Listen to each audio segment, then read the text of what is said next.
Assalamualaikum warahmatullahi wabarakatuh, sahabat-sahabat Anas sekalian. Pada kesempatan malam hari ini saya akan bercerita tentang satu kisah nyata ya. Yang ini kita adopsi dari negara Mesir ya, settingnya itu di negara Mesir.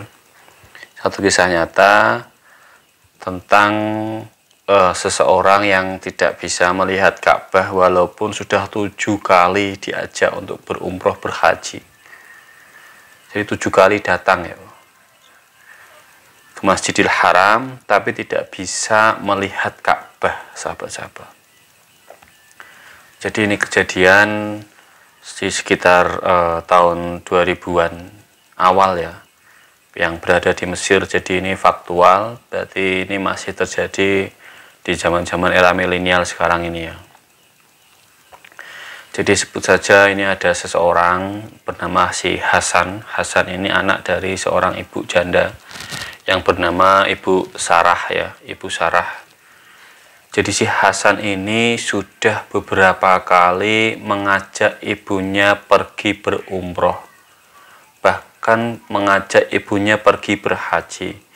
Tapi sudah 7 kali berada di Masjidil Haram, tapi Ibu Sarah ini tidak bisa melihat Ka'bah. Suatu ketika si Hasan ini mengajak ibunya untuk memasuki wilayah tawaf ya.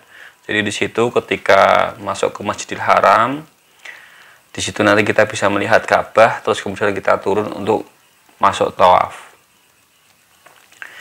Nah, ketika di depannya itu sudah ada Ka'bahnya itu, si Hasan bilang, "Ibu, lihat Ibu, itu Ka'bah di depan kita." Ibunya cuma linglung. Jadi seolah-olah pandangannya itu tertutupi oleh sesuatu. Dia mengusap-usap matanya, terus di mana Ka'bah? Di mana Ka'bah? Ka'bahnya di mana anakku? Ini Ibu di depan mata, ini Ka'bah ini Ibu. Hasan bilang seperti itu, anaknya si Hasan itu. Ibu itu lihat, itu Ka'bah Ibu. Jadi ditunjukkan, telunjuknya itu menunjuk sesuatu. Terus ibunya itu, mana yang kamu tunjuk itu apa? Dia seolah-olah merasa di pasar, sahabat-sahabat. Jadi tidak merasa di masjid, tapi seolah merasa di pasar. Ini kok ramai sekali ya. Ramai bukan ramai untuk melaksanakan ibadah, sholat dan lain sebagainya. Tapi itu merasa ramai lalu lalang orang gitu loh. Kayak ketika kita shopping belanja itu. Jadi situasi yang dirasakan oleh si Hasan sama si Ibu Sarah itu berbeda. Kalau si Hasan memang berada di Masjidil Haram, dia melihat Ka'bah. Tapi ketika Ibu Sarah ini diajak masuk ke Masjidil Haram untuk melihat Ka'bah, dia tidak pada situasi itu, dia pada situasi yang berbeda. Dia merasa ada yang menutupi, ada pandangannya hitam, kabur, dan bahkan di situ ada suasana yang ramai seperti pasar. Jadi tidak pada situasi yang diharapkan oleh si Hasan. Si Hasan ini kan akhirnya dia merasa aneh. Ini ada apa ibu saya ini? Ibu saya itu kenapa? Sudah saya ajak berkali-kali ke Masjidil Haram, tapi kok tidak bisa melihat Ka'bah. Ini ada apa ya? Ada apa ibu? Terus kemudian ibunya ditanya oleh si Hasan, dia diam saja, dia tidak menjawab sesuatu. Setelah itu kemudian akhirnya memutuskan untuk pulang ke negaranya di Mesir sana. Setelah pulang, si Hasan itu menemui salah satu guru, salah satu alim ulama di Abu Dhabi ya, di Abu Dhabi. Setelah itu kemudian beliau menceritakan terkait dengan kisah ibunya yang gagal, yang tidak pernah bisa melihat Ka'bah. Nah, si ustadznya ini, si gurunya ini, si alim ini kemudian meminta agar ibunya itu bercerita kepadanya melalui telepon, tidak masalah. Jadi melalui telepon nggak masalah, yang penting dia bercerita sebenarnya ada apa. Pasti ada sesuatu yang tidak biasa, yang sedang terjadi pada isi ibunya si Sarah tadi. Ibu Sarah tadi. Pasti ada sesuatu sehingga Allah Subhanahu wa Ta'ala tidak ridho Ka'bahnya dilihat oleh ibunya si Hasan. Pasti ada sesuatu yang membuat itu terjadi. Ada sesuatu rahasia sehingga ibunya itu tidak bisa melihat Ka'bah. padahal sudah di depan mata. Tidak bisa melihat, matanya tertutupi, pandangannya menjadi hitam, suasana tidak menjadi suasana di Masjidil Haram, tapi malah di suasana pasar gemerlap, lalu lalang orang itu seolah-olah dia sedang shopping ya. Tidak, ini pasti ada sesuatu yang tidak wajar. Terus setelah itu si Hasan pulang ya, setelah pulang dia bicara baik-baik dengan ibunya. Posisi ibunya hari ini sudah usia 65 tahun ya, 60-an tahun lebih lah. Karena sudah pensiun. Kemudian si Hasan bicara baik-baik, ibu, saya sudah sowan ke kiai, sowan ke alim ulama, menceritakan soal ibu ini pasti ada sesuatu yang ibu sembunyikan dari saya. Kalau bisa tolong ceritakan ibu, sebenarnya ada apa? Kok sampai ibu tidak bisa melihat Ka'bah, berkali-kali kita ke sana tidak bisa melihat. Ibunya hanya diam saja. Dia tidak mau bercerita kepada anaknya, si Hasan. Baik ibu, kalau tidak mau bercerita kepada saya, nanti cerita saja kepada guru saya, alim ulama yang di Suwani itu, untuk via telepon. Pada suatu ketika, kemudian si ibunya ini menyempatkan diri untuk telepon kepada si alim tadi, yang berada di Abu Dhabi. Assalamualaikum Ustadz gitu ya, ini bahasa Indonesianya ya, gampangnya. Assalamualaikum Yai gitu. Waalaikumsalam warahmatullahi wabarakatuh. Iya, ini saya Sarah, ibunya si Hasan yang kemarin sowan kepada jenengan. Jadi dia bercerita tentang kondisinya yang tidak bisa melihat Ka'bah. Dia bercerita sudah berkali-kali, bahkan 7 kali datang ke Masjidil Haram, tidak bisa melihat Ka'bah. Nah, si alim ulama tanya, wahai ibu, ini masalah yang tidak ringan. Masalah kamu, masalah Anda ini masalah yang tidak ringan, ibu. Tolong bisa diceritakan, sebenarnya ada apa? Ceritakan kepada saya, ceritakan secara jujur, barangkali saya bisa membantu untuk mendoakan ibu, gitu, kata si ulama. Kemudian dia bercerita, si ibu Sarah. Gini Ustadz, gini Yai, sebenarnya saya ada beberapa dosa yang pernah saya lakukan. Jadi ketika saya masih muda dulu, saya bekerja sebagai perawat di rumah sakit. Terus si Ustadz bilang, ya alhamdulillah, perawat itu kan pekerjaan bagus, membantu orang, jadi alhamdulillah, khair gitu katanya. Tapi Ustadz, dilanjutkan ya Ibu Sarah, saya itu sebagai perawat, tapi sering Ustadz saya menukar bayi. Karena ada permintaan, terkadang pasien itu tidak mau bayi laki-laki, maunya bayi perempuan, saya tukar dengan bayi perempuan dari pasien yang lain. Begitu sebaliknya, ada yang tidak mau bayi perempuan, Ustadz, saya tukar bayi perempuan dengan bayi laki-laki, dengan keluarga yang lain, dengan pasien yang lain.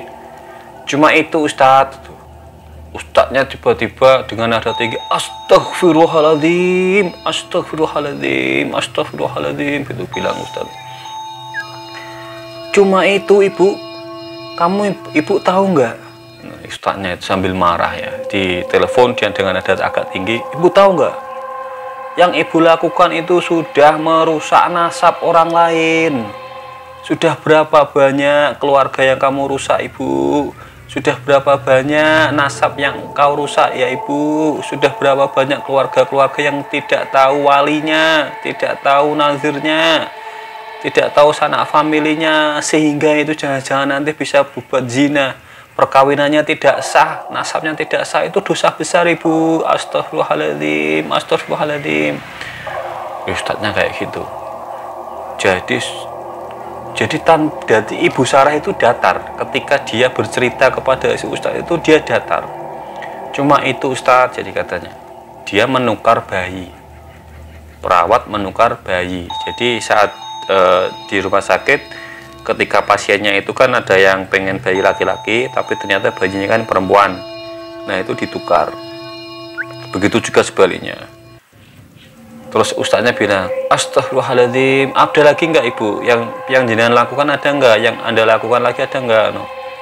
ada lagi Ustadz, saya kan juga perawat, saya juga sering merawat atau apa jenisnya, memandikan jenazah. Oh bagus, itu bagus, itu pekerjaan yang mulia, itu salah satu kewajiban untuk umat muslim ketika ada ya saudara kita yang meninggal itu kita mandikan, itu bagus, itu bagus. Tapi Ustadz, ada sesuatu yang saya lakukan. Apa itu? Gitu kata Ustadz. Ibu Sarah cerita.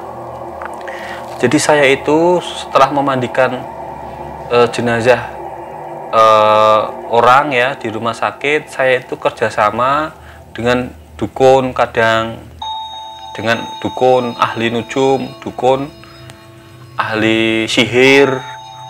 Saya diminta untuk memasukkan bukhul. Bukhul itu ya ini kayak semacam ikatan ya, ikatan sihir, jadi semacam kayak benda yang diikat, diulet-uleti terus dikasih mantra-mantra, itu namanya bukhul. Terus diminta untuk menanam dalam tanah dengan mayat. Jadi kadang saya masukkan benda-benda sihir itu kepada mayat-mayat yang saya mandikan, Ustadz, gitu. Astagfirullahaladzim, Allahu Akbar, na'udzubillahi min dzalik. Ya Allah ibu tega sekali, ya Allah ibu, gitu. Ustadznya itu belum selesai menanggapi, ibunya cerita. Ada satu ketika Ustadz, saya memasukkan bukhul itu kepada orang yang alim. Dia terkenal alim, terkenal soleh di lingkungan saya. Saya masukkan bukhul itu, setelah saya masukkan ke dalam mulut, tiba-tiba keluar. Saya masukkan ke dalam mulut, tiba-tiba keluar terus. Jadi tubuhnya itu menolak untuk saya masukkan bukhul, Ustaz. Karena saya saking jengkelnya, akhirnya mulutnya saya jahit, Ustaz, supaya tidak keluar lagi. Mendengar itu, si alim tadi, si gurunya, si Hasan ya, seperti Allahu Akbar, teriak gitu. Astagfirullahaladzim, Masya Allah ibu, na'udzubillahi min dzalik. Masya Allah ibu, na'udzubillahi min dzalik, gitu. Ya Allah ibu, itu dosa besar ibu, kamu sudah melakukan dosa besar ibu, Anda sudah melakukan dosa besar ibu. Ustadznya itu saking kagetnya atas dosa-dosa yang sudah dilakukan. Yang pertama menukar bayi, yang kedua memasukkan bukhul atau alat sihir, benda sihir ke dalam mayat, nanti yang kemudian ditanam di dalam tanah, itu dosa. Masih dalam kondisi nada yang datar ibu.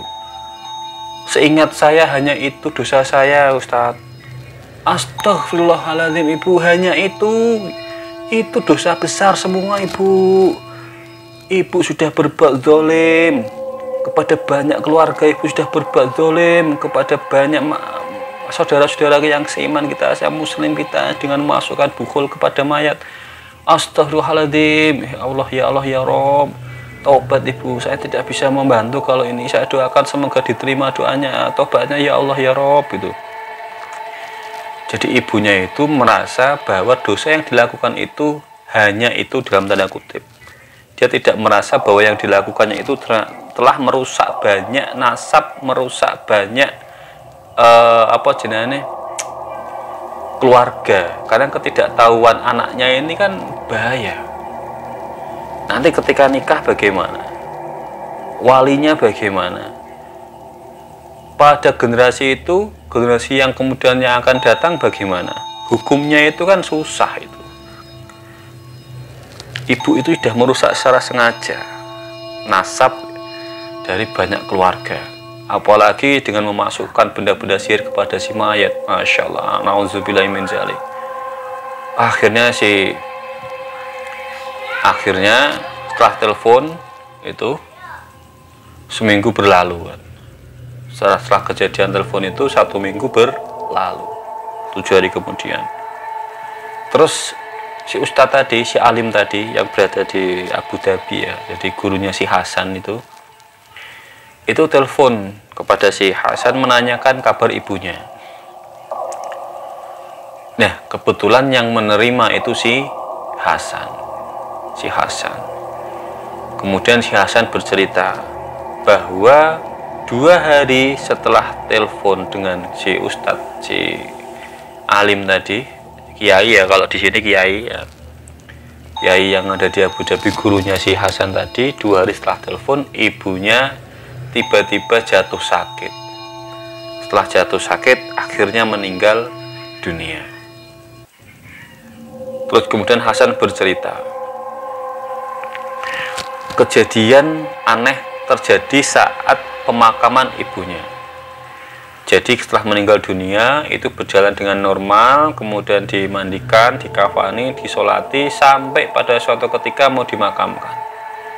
Ketika mau dimakamkan itu kejadian aneh sampai 3 kali terjadi. Jadi liang lahat itu sudah digali, sudah siap, kemudian jenazah dibawa ke TPU ya, tempat pemakaman umum untuk dikuburkan. Tiba-tiba dengan kuasa Allah bumi itu merapat kembali, kembali lagi. Kemudian digali lagi tempat yang lain yang berbeda. Misalkan tadi di sebelah sini kanan, terus digali lagi di sebelah kirinya. Jadi di tempat yang beda, bukan di situ. Digali lagi. Selesai digali, sudah selesai digali. Kemudian mau dimasukkan jenazahnya, bumi itu kembali merapat, gemuruh itu. Semua pada geger. Allahu Akbar, Allahu Akbar, Allahu Akbar, Allahu Akbar. Gitu. Penggali kuburnya itu berteriak, Allahu Akbar, Allahu Akbar, astagfirullahaladzim, Allahu Akbar, Allahu Akbar. Terus kemudian 1 kali lagi, 3 kali, kesempatan terakhir dia digali lagi. Setelah digali lagi, waktu itu sudah sore ya. Digali lagi, selesai digali, mau dimasukkan, akhirnya tertutup lagi, Bu. Tertutup. Tertutup lagi. Gue itu berteriak, Allahu Akbar, Allahu Akbar, ini dosa apa ini pada si mayat ini, Allahu Akbar. Akhirnya dengan berat hati pengiring jenazah, penggali kubur, tetangga-tetangganya sampai kemudian berpamitan kepada si Hasan karena sudah masuk petang, mau malam hari. Dari pagi mau proses penguburan sampai mau menjelang malam. Menjelang malam itu tidak selesai-selesai, bahkan gagal karena buminya itu menutup kembali, menolak untuk menerima si mayat Ibu Sarah itu, menolak. Sahabat-sahabat, si Hasan karena dia anak yang berbakti ya kepada kedua orang tua, akhirnya dia hanya menangis bermunajat pada Allah Subhanahu wa Ta'ala agar diberikan jalan keluar, diberikan petunjuk harus bagaimana. Akhirnya waktu itu suasana sedang sangat sepi, di kuburan itu sangat sepi, hanya ada Hasan dan ibunya yang sudah terbujur kaku. Tiba-tiba muncul sesosok yang memakai baju jubah berwarna hitam dengan apa ya, ya pokoknya model pakaiannya kayak orang Mesir itu ya, pakai apa, pakaian panjang itu kan, kayak daster itu loh, gitu. Tapi itu mukanya tidak kelihatan karena memakai jubah yang menjorok ke depan. Terus dia bilang, Assalamualaikum warahmatullahi wabarakatuh. Waalaikumsalam warahmatullahi wabarakatuh. Terus dia bilang, kamu tidak usah khawatir, serahkan jenazah ibumu kepadaku. Si Hasan itu dalam hatinya itu entah kenapa dia meyakini bahwa memang seperti ini jalannya. Jadi meyakini, jadi tidak ragu pada orang itu gitu. Terus dia hanya diam. Setelah diam kemudian dilanjutkan itu, si pria tadi dilanjutkan. Serahkan jenazah ibumu kepadaku, aku yang akan mengurusinya, katanya. Aku akan mengurusinya, tapi dengan syarat kamu nanti pulang ya. Nanti ini aku yang ngurusi, kamu pulang, jangan sekalipun menoleh ke belakang sebelum kamu sampai rumah. Itu pesannya kepada si Hasan. Si Hasan cuma diam. Diam saja. Setelah diam kemudian dia meninggalkan jenazah ibunya. 1 langkah, 2 langkah, 3 langkah, 4 langkah, 5 langkah, 6 langkah, 7 langkah sebelum jauh. Dia penasaran, akhirnya dia menoleh ke belakang. Padahal dari dilarang menoleh ke belakang sebelum sampai rumah ya. Menoleh ke belakang, setelah menoleh ke belakang begitu terkejutnya si Hasan. Dalam hatinya, Masya Allah, ya Allah dalam hatinya, tapi tidak berkata-kata. Saking terkejutnya, saking syoknya, saking sedihnya, dia melihat jenazah Ibu Sarah terbakar dengan hebat dililit api. Dia terbelalak matanya melihat itu, syok. Sampai suatu ketika dia tidak sadar ada api yang datang dari depan, muka dari depannya itu. Ketika dia kembali lagi menoleh, berarti balik mulai ini loh, karena sudah mulai belakang, dia lagi mau balik lagi, dia tersambar apinya itu sampai memiliki luka bakar di daerah mata. Setelah itu selesai, dia sambil nangis saking ketakutannya, dia berlari sampai beristighfar, Allahu Akbar, astagfirullahaladzim, Allahu Akbar, astagfirullahaladzim, Allahu Akbar, astagfirullahaladzim, sampai dia menangis, lari, meninggalkan jenazah ibunya yang terbakar dengan hebat tadi. Jadi jenazahnya tidak diterima bumi dan diutus, mungkin itu malaikat ya, untuk mengurusi jenazahnya itu dibakar, sahabat-sahabat. Si Hasan itu juga menerima tamparan karena tidak nurut apa yang sudah diperintahkan oleh orang yang berjubah hitam tadi untuk tidak menengok ke belakang sebelum sampai rumah. Ini yang bercerita si Hasan sendiri itu kepada ustadznya, kepada kiainya yang menelpon tadi. Ketika di telepon itu, kiainya memberikan saran, tapi tidak membuka aib dari ibunya si Hasan tadi. Walaupun si Hasan juga bertanya-tanya, ini dosa apa ibu yang aku lakukan? Tapi si kiai tadi, si ulama tadi tidak membuka aib ibunya, bahwa dia sudah menukar banyak bayi, bahwa dia sudah memasukkan bukul-bukul sihir kepada mayat-mayat umat Islam yang dia urus. Dia tidak diceritakan kepada si Hasan untuk menjaga perasaan, untuk menjaga hati dari si Hasan itu. Tapi pada suatu ketika si Hasan juga tahu sendiri tapi tidak pada kiainya, tapi kepada cerita-cerita dari beberapa teman, sahabat, kerabat yang juga tahu kelakuan dari ibunya, si Sarah tadi. Sehingga dia menceritakan kejadian ini supaya bisa dijadikan iktibar, dijadikan cermin untuk kita semua untuk berhati-hati terkait dengan nasab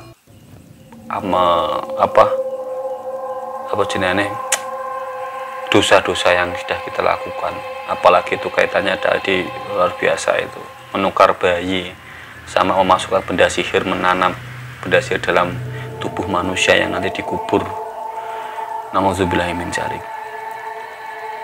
Jadi sampai ini diceritakan ini, si Hasan memiliki bekas luka bakar di mukanya karena tadi dia tertampar oleh seperti cambuk api itu ya, karena dia tidak mengikuti saran dari orang yang berjubah hitam untuk tidak boleh menoleh sebelum sampai di rumah. Tapi mungkin ya karena saking penasarannya, ini diapakan jenazah ibu saya gitu, sampai akhirnya dia menoleh ke belakang dan mendapatkan hukuman tertampar api panas tadi. Demikian sahabat-sahabat untuk cerita malam ini, semoga bisa dijadikan satu cermin diri kita untuk lebih bisa berhati-hati, untuk lebih bisa introspeksi diri, lebih untuk memperbaiki diri supaya bisa lebih baik ya.